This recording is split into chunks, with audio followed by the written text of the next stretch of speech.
બનાસકાંઠા જિલ્લાની વાત કરીએ તો બનાસકાંઠા જિલ્લામાં અત્યારે આગ ઓગતી ગરમી પડી રહી છે। ડીસા હવામાન કચેરી ખાતે 2 દિવસ અગાઉ નોંધાયેલા તાપમાન મુજબ પારો 45 ડિગ્રી પર પહોંચી ગયો છે। લોકો ગરમીથી ત્રાહીમામ પોકારી ઉઠ્યા છે। બનાસકાંઠા જિલ્લો કચ્છ અને રાજસ્થાનના રણને અડીને આવેલો હોવાથી સતત પવન ફૂંકાઈ રહેલા ગરમ પવનના કારણે અત્યારે ભારે ગરમી પડી રહી છે। 2 દિવસ અગાઉ તાપમાન 45 ડિગ્રી પાર કરી ગયું હતું। ત્યારે ભારે ગરમીના કારણે લોકોને હીટવેવ અને લૂથી બચવા આરોગ્ય વિભાગ અને નગરપાલિકા દ્વારા સતત આરોગ્યલક્ષી ભલામણો કરવામાં આવે છે।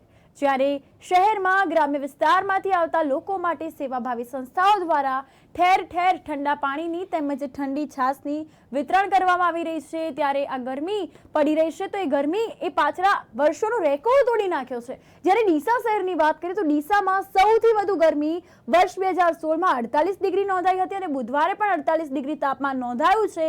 ભારે ગરમીના કારણે લોકો પણ ત્રાહીમામ પોકારી ઉઠ્યા છે। નમસ્કાર।